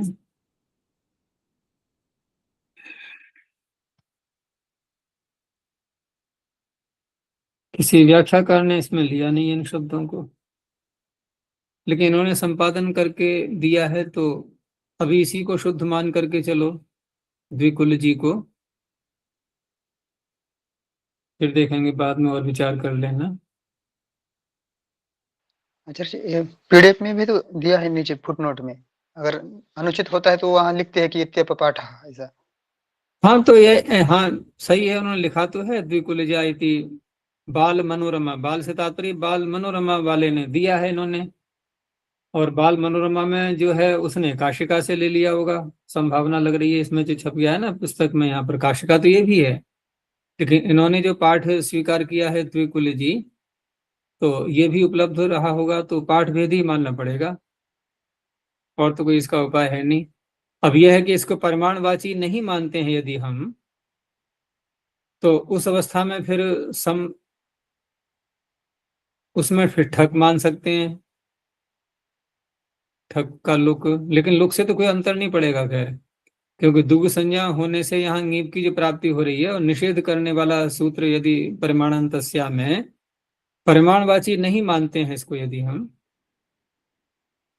उसमें अपरिमाण विस्ताचित में, तो कह सकते हैं कि यहाँ पर फिर तो नीप हो जाएगा, निषेध नहीं करेगा वो। परिमाणवाची मानेंगे तो अपरिमाण कह करके वहां तो निषेध किया है, तब तो नहीं होना चाहिए। चलो और देख लेंगे बाद में। तो यहाँ उत्तर पद की वृद्धि की बात जो है वो आगे इन्होंने कही कि परिमाणांतस्या संज्ञा शाणयो हो। अब यहाँ पर देखो ना, परिमाणवाची ही स्वीकार कर रहे हैं वैसे तो ये तो होना चाहिए, फिर द्विकुलिजा ये ज्यादा स्पष्ट लग रहा है, क्योंकि परिमाणवाची होने से अपरिमाण, उससे अपरिमाण विस्ताचित से निषेध हो जाएगा ङीप का।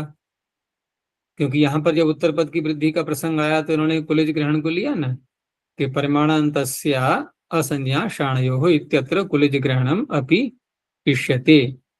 हाँ, कुलिज ग्रहण को भी लिया है इन्होंने। लेकिन इस सूत्र में यदि कुलिज ग्रहण को अतिरिक्त मानेंगे और परिमाणांत से सूत्र में कहा भी है, और साथ में असंज्ञा शाण कह करके संज्ञा में और शाण में निषेध कर दिया है इन्होंने। लेकिन परिमाणांत से कह करके भी तो ये संभव था यदि परिमाणवाची लेते इसको। इसका तात्पर्य क्या है, इसको परिमाणवाची नहीं मान रही है। अच्छा जी, न्यास में अंत में वाक्य परिमाणान्तस्य संज्ञा शाण कुलिजात इत्येव एतत् सूत्रम्। यहाँ पे कुलिज परिमाणान्तस्या संज्ञा शाण कुलिजात इति एव एतत् सूत्रम प्रत्येतव्यम, ऐसा समझना चाहिए। वो ये इस पंक्ति के आधार पर ही तो बोल रहे हैं जो मैं बोला था अभी, कि परिमाणान्तस्या संज्ञा शाणयोः इत्यत्र कुलिजग्रहणम अपि इष्यते। ठीक है ना। तो इष्यते का तात्पर्य इष्ट है, तो इष्ट है तो क्या करें, तो कि सूत्र में बढ़ाओ। तो वो सूत्र बढ़ा हुआ दिखा रहे हैं कि इसमें ऐसे पढ़ना चाहिए था इसको।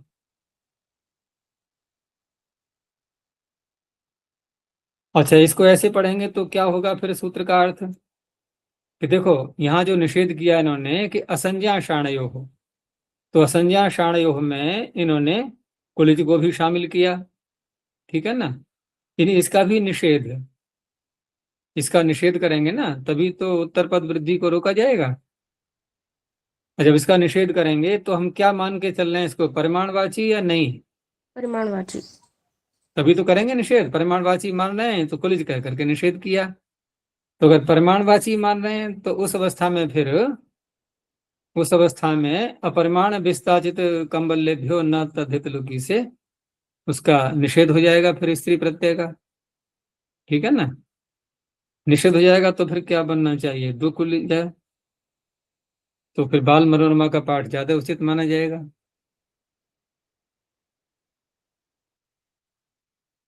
चलो, अब ये तो प्रयोग के ऊपर है, सूत्र कोई आवश्यक नहीं है कि नित्य लग ही जाए। और फिर अर्थ की दृष्टि से भी है कि हम कैसा अर्थ ले रहे हैं, परिमाणवाची ले रहे हैं या नहीं ले रहे हैं। चलो ठीक है, तो यहीं तक रखते हैं अभी। आगे अब ये अर्थ बदल जाएगा फिर।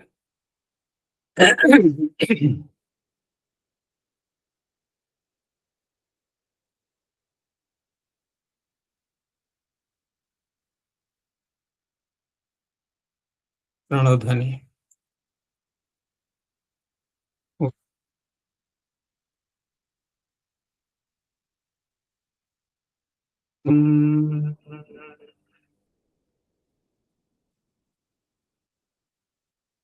ओ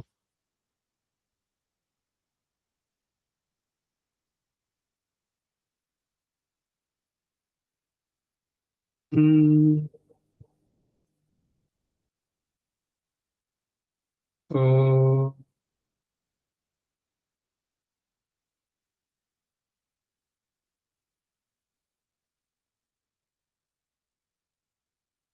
शांति शांति शांति।